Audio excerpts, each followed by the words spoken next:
Ama naming Yahuwah, dakila po namin Diyos.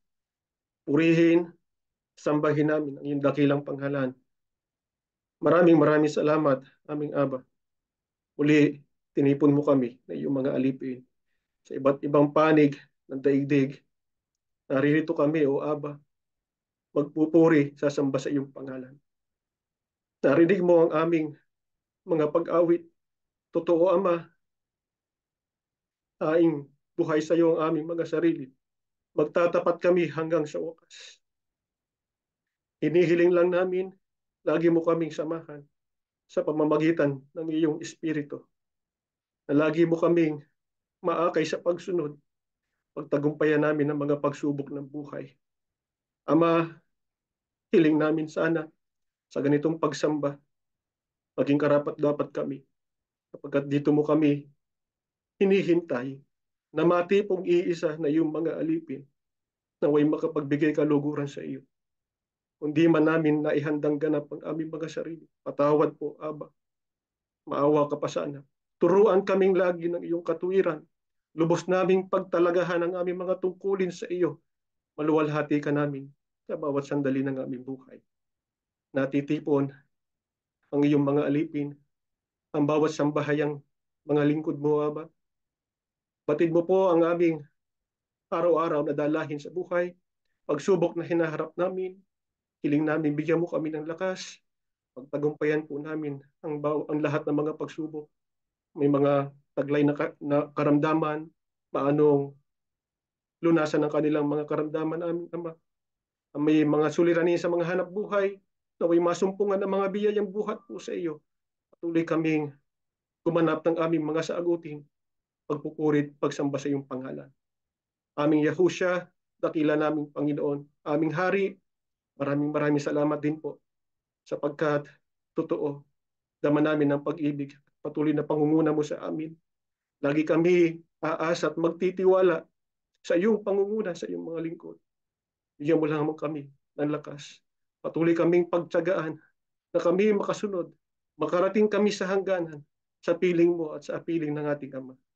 Aming dakilang Yahuwah, muli po, kibasbasan ang mga sinimpang handog ng iyong mga lingkod, naway magamit patuloy sa kanyang mga dakilang kaukulan, pagbigay puri sa iyo sa pagpapatuloy ng aming mga paglilingkod. Inihiling na po namin ang lahat ng ito sa tanging pangalan ng aming Panginoong Yahushua. Amen.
Shabbat Shalom po mga mahal na kapatid. Nagpupurit, nagpapasalamat muli tayo sa ating Panginoong Yahuwah, Panginoong Yahusha sapagkat muli ay tinipon tayo para mag-aral ng mga dalisay na katotohanan. Sa pagpapatuloy pa rin po ng serye na ginagawa nating mga pagsamba, ay tatalakayin pa rin po natin ang tungkol sa isang napakahalagang tanong, kung maliligtas ba tayo pagparito muli ng ating Panginoong Yahusha. Kung hindi po tayo nagkakamali ay nasa ikaapat na bahagi na po tayo ng ating pag-aaral. At sa mga nakarangya po nating mga pagsamba ay pinag-aralan natin ang ilan sa mga palatandaan po ng ating kaligtasan. Nariyan nga po yung maningas na pagsamba na dito po ay inaasahan tayo bilang mga lingkod ng Diyos na matipong iisa para magpurit at sumamba sa ating Panginoong Yahuwah. At ang isa pa ay yung pong tungkol sa kabanalan. Na dito nga po, bilang mga lingkod ng Diyos, tayo ay mga binukod sa mga bagay ng mundong ito. At yan po ay inaasahan sa bawat isa po sa atin. At lahat po ng iyan ay pawang pagpapakita ng ating covenant relationship na meron tayo sa ating Panginoong Yahuwah at Panginoong Yahusha. Ngayon naman po ay pag-aaralan pa natin ang isa pa sa palatandaan ng ating pong kaligtasan. Alin po ito, mga mahal na kapatid? Hayaan niyo po at mag-umpisa tayong bumasa sa aklat ng ikalawang Pedro sa 3:11 hanggang 12. At dahil ganito ang magiging wakas ng lahat ng bagay, mamuhay kayo ng may kabanalan at sikapin ninyong maging makadiyos habang hinihintay ninyo ang araw ng Diyos. Magsikap kayong mabuti upang madaling dumating ang araw na ang kalangitan ay matutupok at ang mga bagay na naroroon ay matutunaw sa matinding init. Alin pa po mga kapatid ang tanda ng ating kaligtasan? Ito po ay kapag tayo ay namumuhay sa kabanalan at kapag po tayo ay namumuhay sa pagiging makadiyos. Yung pong kabanalan at pagiging makadiyos, ang totoo po niyan, sila po ay magkakonekta. Magkapareho sila sa layunin na maluwalhati natin ang ating Panginoong Yahuwah. Kung kaya, halimbawa, kapag meron po tayong nakikita na gumagawa ng kabanalan, ay natural din natin nasasabi na sila po ay makadiyos. At kapag may nakikita naman tayong namumuhay sa pagiging makadiyos, ay natural din nating nasasabi na sila po ay nasa kabanalan. Ano lamang po ang pinaka sabihin natin definisyon, yung kaibahan po ng dalawa. Yung pong kabanalan, gaya nga po ng ating pinag-aralan noong nakaraang linggo, ay ito nga po yung pagbubukod ng ating sarili sa mga bagay po ng mundo. O yun nga pong pagiging set apart ng bawat isa sa atin. Kaya sa ibang salita, ang pinaka-focus po natin ay magawa natin yung mga hakbang o yung external actions po natin para makaiwas tayo sa mga kasalanan. Halimbawa po, meron tayong kaibigan, inaaya tayo na pumunta sa isang lugar, pero alam mo naman sa sarili mo na pag pumunta ka doon, magkakasala ka. Anong gagawin mo? Siyempre, iiwas po tayo. Ganun po ang isang halimbawa ng pagiging namumuhay sa kabanalan. Ano naman po yung pagiging makadiyos? Yung pong pagiging makadiyos ay ginagawa natin yung mga bagay na kasama natin ng Panginoong Yahuwah.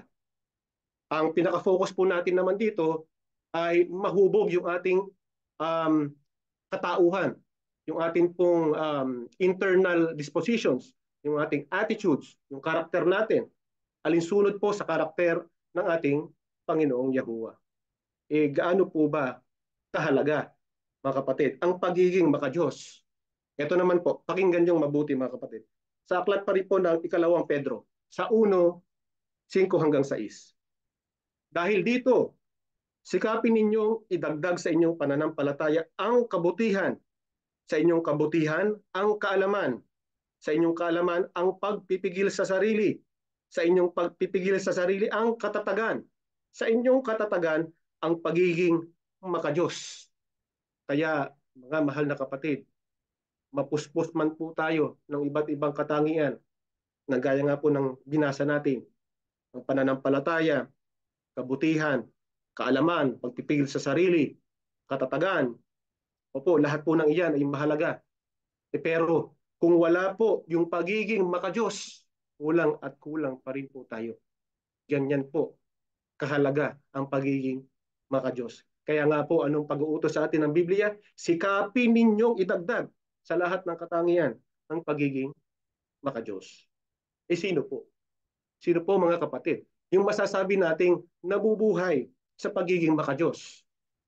Unang mga taga-Korinto 3 talatang 16, hindi ba ninyo alam na kayo'y templo ng Diyos at naninirahan sa inyo ang kanyang espiritu?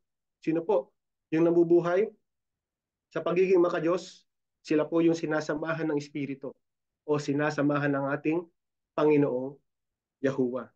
Kaya nga po sabi natin kanina, yung pong pagiging makadiyos, sila yung gumagawa ng mga bagay na sinasamahan sila ng ating Panginoong Yahuwah. Dahil hindi naman po sa lahat ng pagkakataon na kapag meron tayong nakikita na gumagawa ng kabutihan, ay masasabi na rin natin na sila ay maka-Diyos. Halimbawa po, yung mga pilantropo. Alam naman po natin yung ginagawa ng mga pilantropo, di po ba? Sila ay nagkakawang gawa, tumutulong sa kapwa, nagbabahagi ng kanilang mga ari-arian, ng kanilang mga kayamanan. Lahat po ng yun, mabuting gawain. Opo. Pero, depende na lamang po yun sa kanilang hangarin o layunin kung sila ay sasamahan ng ating Panginoong Yahuwah. Tandaan po natin ito, mga mahal na kapatid.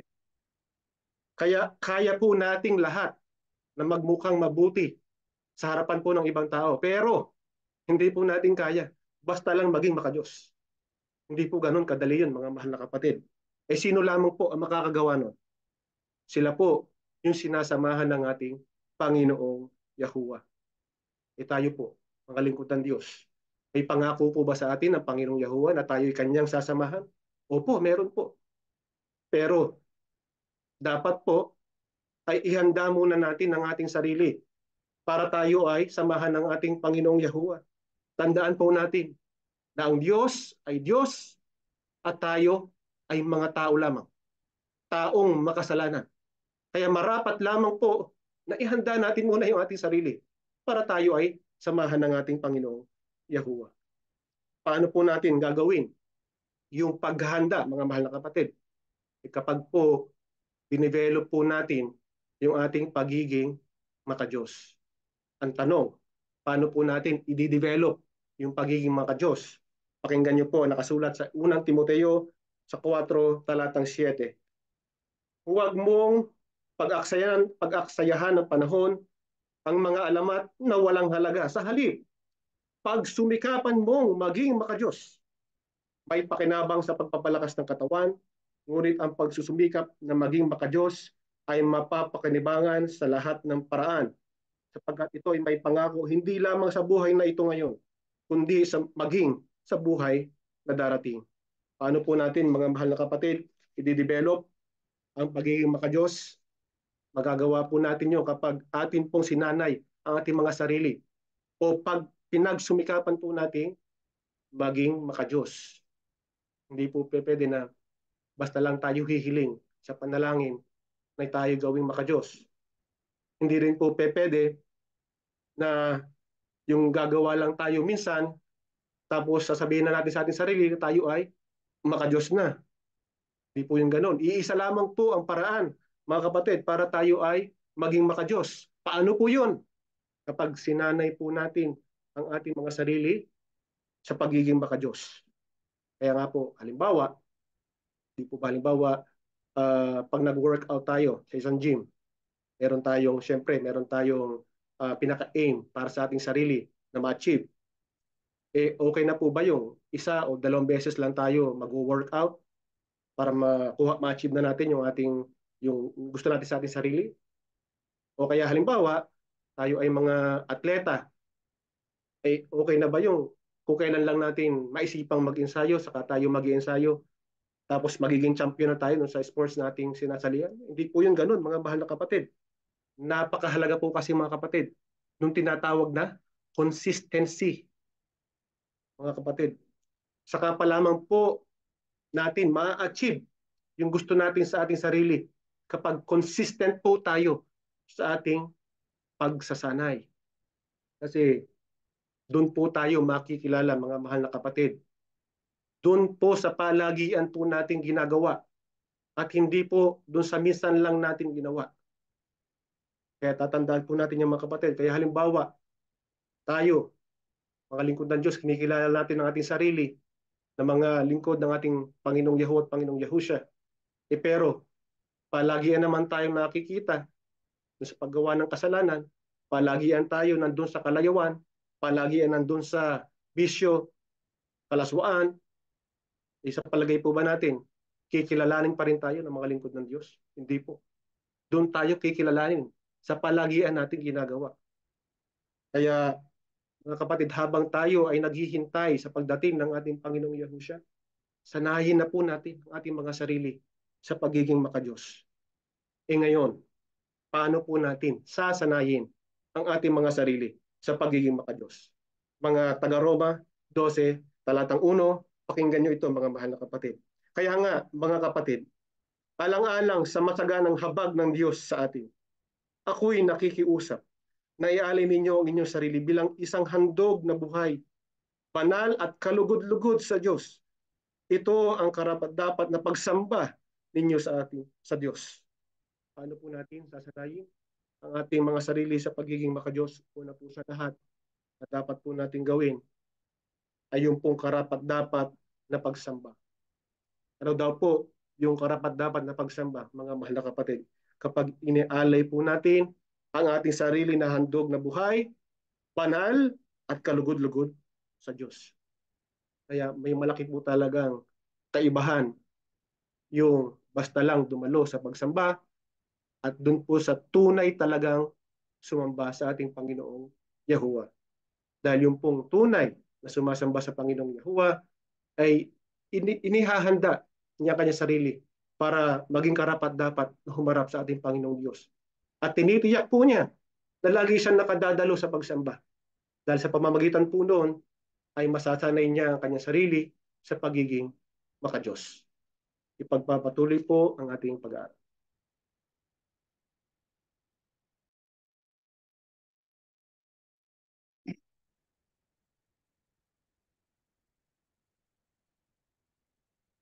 Ano po, mga kapatid, ang isa pang paraan upang sanayin natin ang ating sarili sa pagiging makadiyos. Sa ikalawang Korinto po, 1, mga talatang 3 hanggang 4, pakinggan natin ang sinasabi ng kasulatan. Purihin natin ang Diyos at Ama ng ating Panginoong Yahusya Kristo, ang mahabaging Ama at Diyos na pinagmumulan ng lahat ng kaaliwan. Inaaliw niya tayo sa ating mga kapighatian upang sa pamamagitan ng kaaliwang tinanggap natin sa Kanya ay makatulong naman tayo sa mga nahahapis. Ano po ang isa pang paraan, mga kapatid, upang sanayin natin ang ating sarili sa pagiging makadiyos? Ang isang paraan po ay maging kaaliwan tayo ng ating kapwa. Paano po ba yun? Paano po ba natin magagawang maging kaaliwan tayo ng ating kapwa? Sa pamamagitan po ng pagtulong sa ating kapwa sa panahong kailangan. Bakit po ang gawaing ito ay makadiyos, mga kapatid? Sapagkat ang ayon po sa ating binasa, ang Diyos na pinagmumulan ng lahat ng kaaliwan ay inaaliw tayo sa lahat ng ating mga kapighatian. Kaya naman, sa pamamagitan ng kaaliwang tinanggap natin mula sa Kanya, ay makatulong naman tayo sa mga nahahapis. Ano po ba ang ginagawa ng isang taong makadiyos? Ang isang makadiyos na tao po ay ipinakikilala ang Diyos sa sanlibutan. Papaano po tayo makatutulong sa mga nahahapis? Tayo po ay inaaliw ng ating Diyos. Kaya naman yung tulong, yung kaaliwan na tinatanggap natin sa ating Diyos, ay dapat din nating ibahagi doon sa mga nahahapis.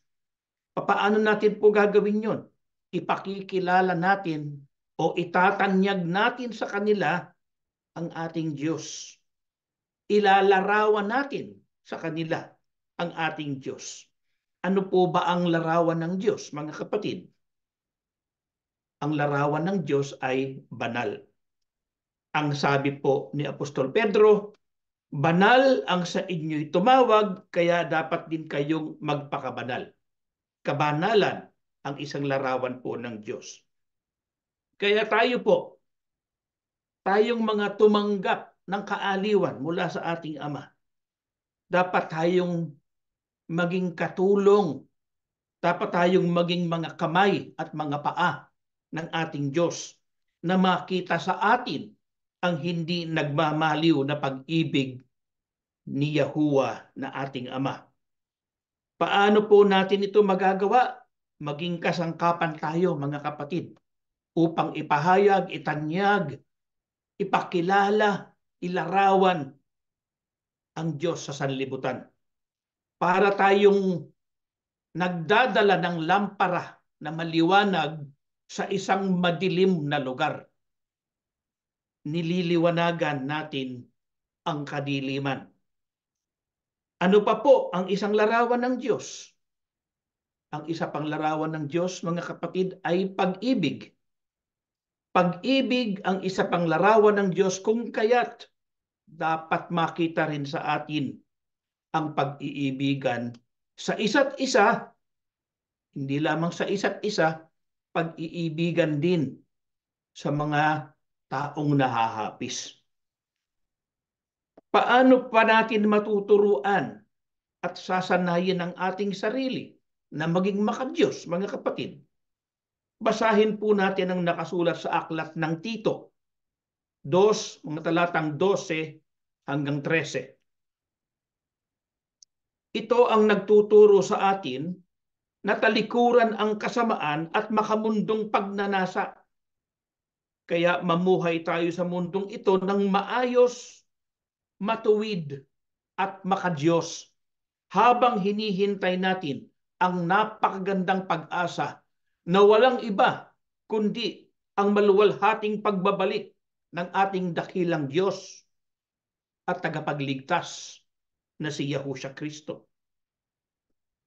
Paano pa po natin matuturuan at sasanayin ng ating sarili na maging makadiyos? Talikuran po natin ang uri ng pamumuhay na walang Diyos. Yung godless living na tinatawag. Ano po ba yung pamumuhay na walang Diyos? Yung nabubuhay tayo sa mundong ito na walang Diyos na kinikilala o kinatatakutan man lang, na yung paggawa ng masama laban sa kapwa ay isang ordinaryo, pangkaraniwang bagay lang sa kanya. Kasi nga wala siyang Diyos eh. Kaya gumawa man siya ng masama, baliwala sa kanya yon, ni hindi nakukonsensya. Kaya anong uri ng pamumuhay mayroon sila?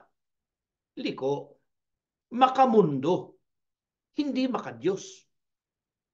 Alam nyo mga kapatid, yung mga ganyang tao na nabubuhay ng walang Diyos, pero ipinangangalandakan nila na sila daw ay mga tao ng Diyos, pero ang totoo, ang dinidiyos nila ay salapi. Ang mga iyan hindi naman yata naniniwala na may paghuhukom. Dahil kung naniniwala sila na may paghuhukom, ba't ganun na lang yung paghahangad nila sa salapi?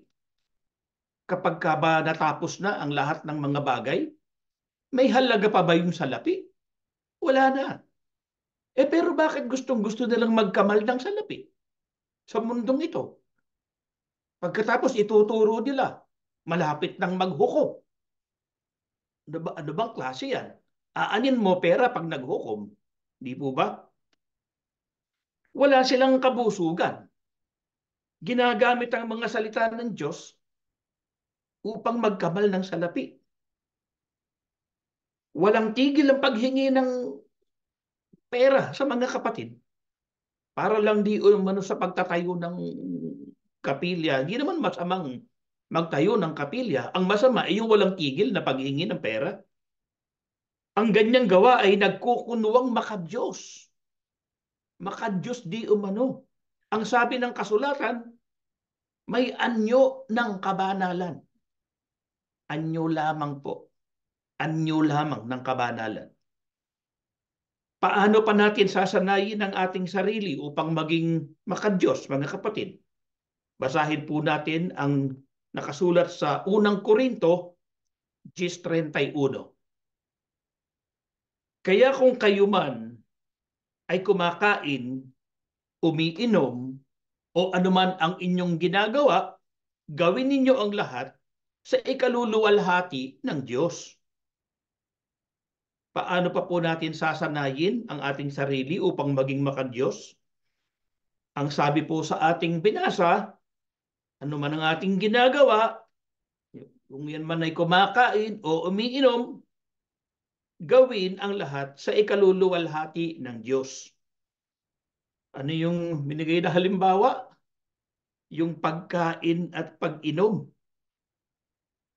Kung kayo man anya ay kumakain o umiinom, gawin ang lahat sa ikaluluwalhati ng Diyos. Paano natin maluluwalhati ang Diyos, mga kapatid, kung tayo ay kumakain?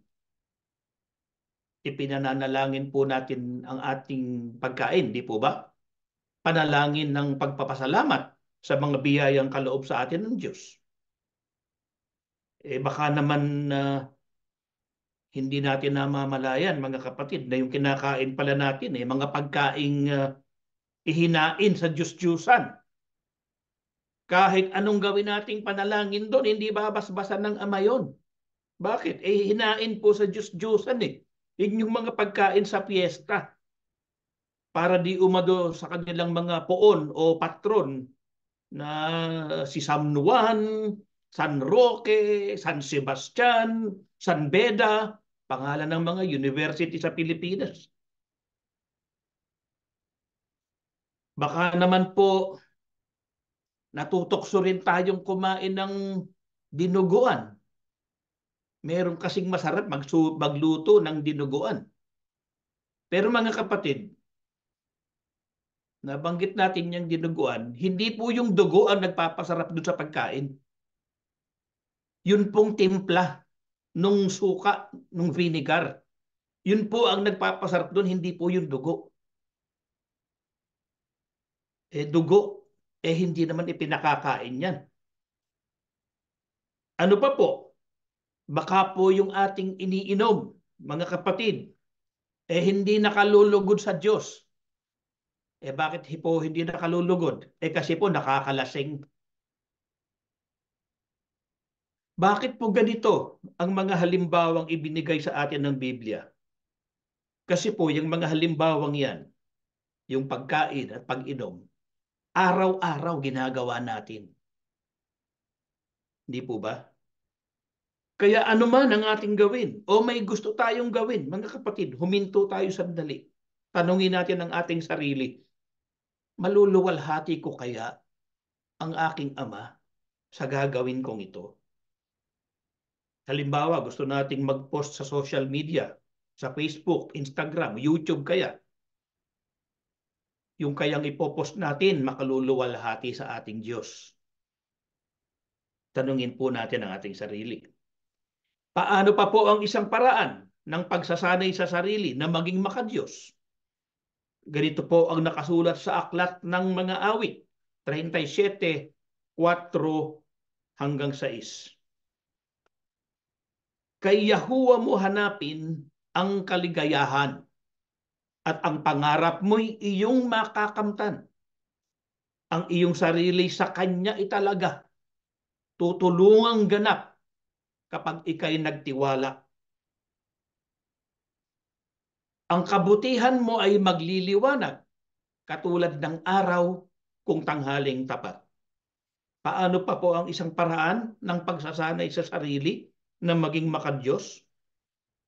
Italaga po natin ang ating sarili sa ating Ama, sa ating Amang Yahuwah. Paano po natin ito magagawa, mga kapatid? Ang sabi po sa ating binasa, kay Yahuwah mo hanapin ang kaligayahan. Huwag sa salapi, huwag sa dami ng pag-aari, huwag sa laki ng bahay, o huwag sa magagarang kotse, huwag sa mga material na bagay tayo maligayahan. Kay Yahuwah natin hanapin ang kaligayahan. Kapag kay Yahuwah natin hinanap ang kaligayahan, mga kapatid, ang sabi sa ating binasa, ang pangarap mo'y iyong makakamtan. Minsan po kung tanungin natin ang ibang tao kung ano ba yung bagay na makapagpapaligaya sa kanila, sa atin, sa buhay. Ang sagot po ng iba, magiging maligaya lamang ako kung kasama ko ang aking mga anak. Totoo po yan, mga kapatid. Yan ay akmang-akma sa mga OFW, mga overseas Filipino workers, doon sa mga taong nagtatrabaho ng malayo sa kanyang pamilya, nag-iisa. Tayo man po, mga kapatid, naranasan natin yan. Nang dumating po tayo dito sa bansang ito, tayo nag-iisa. Makakain ka, nag-iisa ka.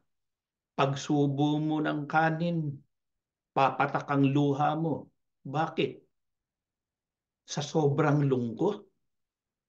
Wala yung mga anak mo, wala yung pamilya mo, wala yung asawa mo. Matutulog ka. Yung sinasabing ang inuunan mo'y luha. Naranasan natin yun, mga kapatid, nung tayo dumating dito. Ano pa? Ano pa yung sagot ng iba? Sabihin nila, magiging maligaya ako kung ako ay malusog, walang sakit.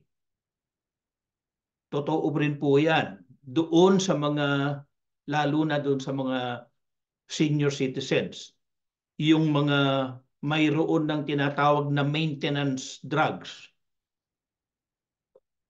Mataas ang blood pressure, mataas ang blood sugar, at kung ano-ano pang mga karamdaman. Siyempre po, nakalulungkot din yon. Nakalulungkot yon kapag ikaw ay maraming sakit. Ang iba naman, tanungin mo, magiging maligaya lang ako kung makakakita ako ng mapapangasawa ko. Yan po ay nakita rin natin dito nung tayo ay dumating dito sa bansang ito. Yung mga kababayan natin, lalo na po yung mga babae, yung mga ayaw magkaroon ng asawang hindi Pilipino, malaking problema po sa kanila yon. At nagdudulot ng hapis at kalungkutan sa kanila. Dahil ayaw nila ng ibang lahi, gusto nila Pilipino, pero hindi sila makakita, hindi sila makakita ng magtatapat. Kaya nagiging problema yon. Pero mga kapatid, kung hindi tayo maligaya dahil nasadlak tayo, ang buhay natin, nasadlak sa ganyang kalagayan, masasabi pa kaya natin sa ating Ama na, Ama, kahit wala sa akin ang lahat ng yan, masaya pa rin ako dahil mayroon akong Diyos at Ama na nagmamalasakit sa akin. Totoo po yun, mga kapatid, yung mga kapatid natin na nakaranas ng matinding kalungkutan, sino na lamang ang kanilang nagiging kaaliwan? Ang Ama na lang, ang Diyos, si Yahuwah, ang siyang nagmamalasakit at umaaliw sa kanila.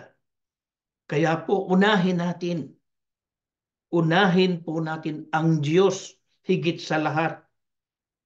Sa Kanya natin hanapin ang ating kaligayahan at ang lahat ng mga bagay ay isa-isang maisasaayos. Ang sabi nga sa ating binasa, ang kabutihan mo ay magliliwanag katulad ng araw kung tanghaling tapat. Sa buhay na ito, mga kapatid, ano po ang maaasahan ng isang makadiyos? Mga huling talata po na ating babasahin.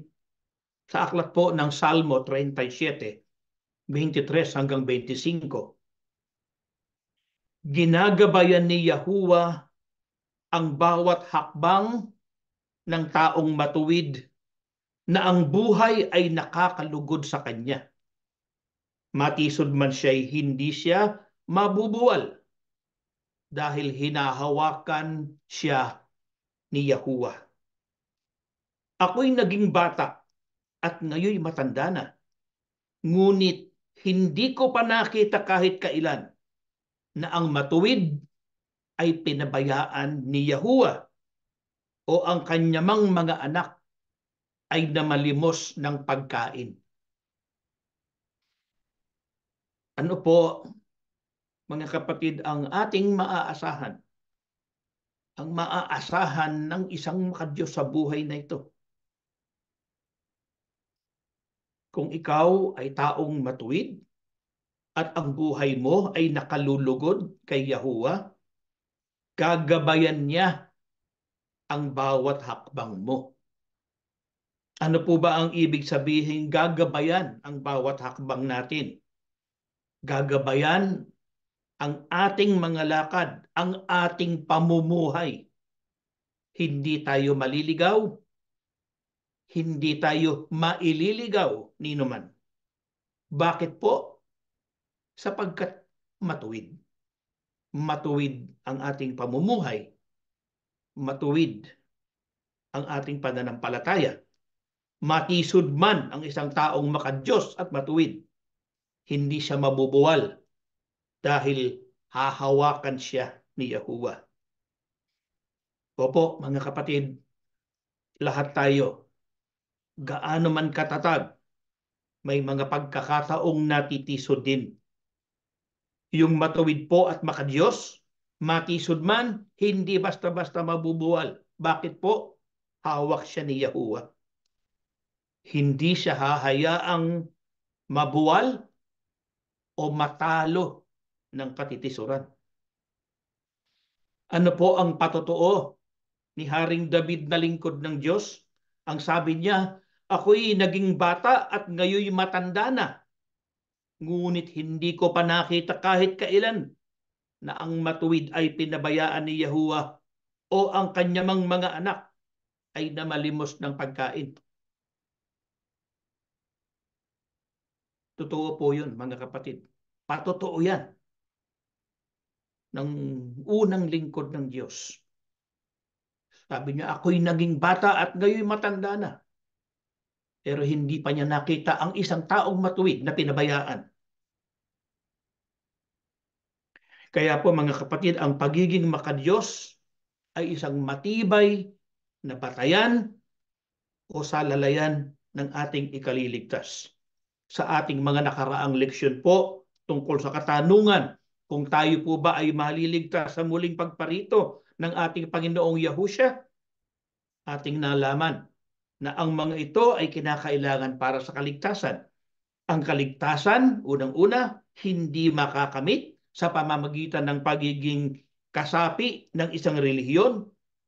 Ang kaligtasan ay nakasalalay sa ating covenant relationship sa ating Panginoong Yahushua.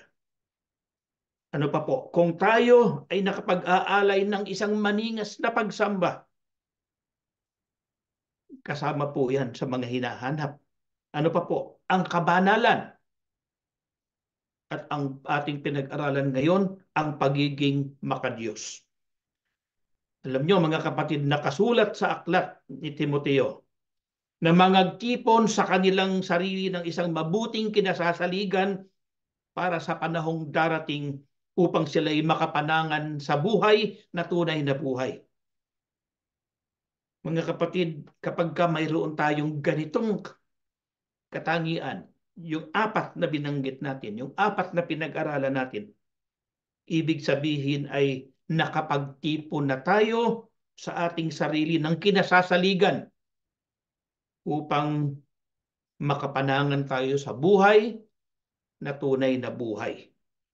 Ibig lamang sabihin, pagdating ng ating Panginoong Yahusyang muli, sa araw ng paghuhukom, mayroong mabuting kinasasaligan upang tayo ay magtamo ng kaligtasan. Bakit po ang mga tanong natin sa ating mga pag-aaral ay nakapokus kung paano tayo masasanay na maging makadiyos kung tayo ay maliligtas pa pagdating ng ating Panginoong Yahushua? Sapagkat yan po ang ating pinaka-aasam-asam Yan po ang dahilan kung bakit tayo nagtitiyaga, nagtitiis, makaranas man tayo ng pag-uusig, naninindigan tayo sa panig ng katwiran, sapagkat alam natin, yan ang saligan o salalayan ng ating ikaliligtas. Tumayo po kayo at tayo mananalangin. Ama naming Yahuwah, banal at makapangyarihan ka po, Ama, sa lahat. Salamat po ng maraming Ama, sapagkat patuloy mo kaming hinahakdan, inaabutan ng mga aral mo.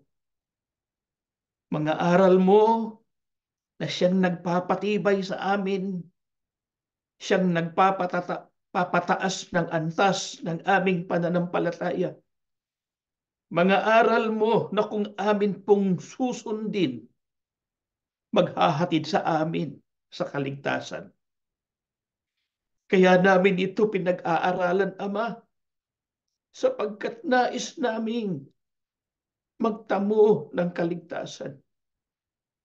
Alam namin ang nangyayari sa aming kapaligiran. Laganap ang kasamaan, ang kawalan ng Diyos ng mga tao. Ayaw naming matulad sa kanila. Ayaw naming maiwan sa daan ng paglalakbay. Kaya po aming ipinakikiusap, Ama, hawakan mong mahigpit ang bawat isa sa amin. Kung magkaminsan nga, hinihiling na namin sa iyo na sana po ibalik po ng muli ang aming Panginoong Yahusya, sapagkat ang kanyang pagbabalik ay nangangahulugan ng aming kaligtasan. Subalit, hindi namin alam kung kailan babalik ang aming Panginoon. Pakiusap namin sa iyo, Ama, habang narito pa kami sa mundong ito. Naliligiran kami ng kasamaan. Huwag mo po kaming pababayaan. Lagi mo po kaming alalahanin. Pagtibayin sa aming paninindigan, sa aming pananampalataya. Makapagtiis pa kami hanggang sa dumating ang aming Panginoong Yahusya. Panginoon po naming Yahusya, salamat po ng marami sa iyo, Panginoon, sapagkat ikaw ang aming hari, ikaw ang aming tagapagligtas. Ipinamamagitan mo kami sa ating Ama. Patuloy mo kaming pagtiyagaan, Panginoon. Idalangin mo po kami, yung aming mga kahinaan. Dalhin mo po sa ating Ama upang kami mapalakas. Tulungan mo bawat isa sa amin. Ihingi mo kami ng tawad sa ating Ama. Inaamin namin, marami kaming mga pagkukulang. Huwag mo sana kaming pababayaan. Ama naming Yahuwah, panahon na naman po ng pagkakasakit. Napakaraming tao ang may karamdaman. Tulungan mo po sanang huwag kaming madamay. Kung may sakit man ang ilan sa amin, Ama, iunat mo po ang iyong mapagpalang kamay. Damahin mo ang bawat isa sa amin. Pagalingin ang aming mga karamdaman. Lubos po ang aming pagsampalataya, Ama. Dinirinig mo ang aming mga dalangin. Ang lahat po ng ito aming hinihiling sa pangalan po ng aming Panginoong Yahusya, dakila naming tagapagligtas. Amen.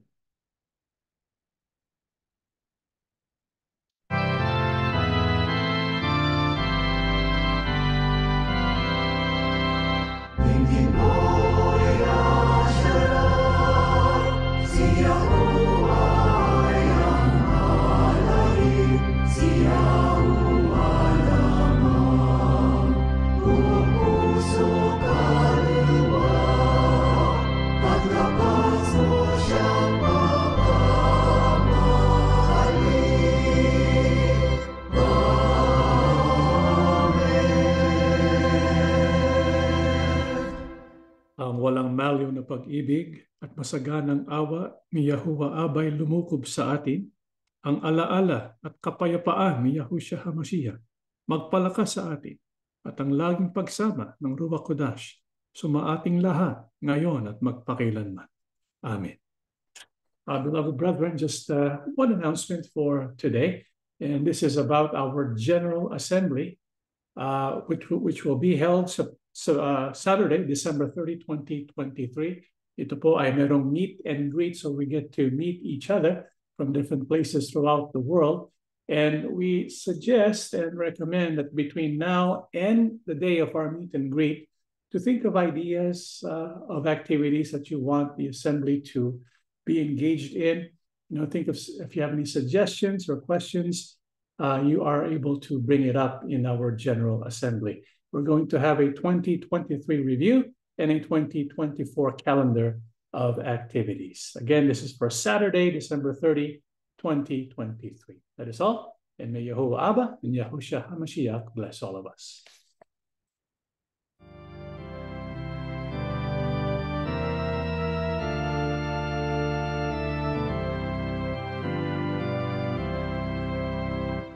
Halina't kay Yahusha'y sumunod, at kami na pagkalinga ng Ama.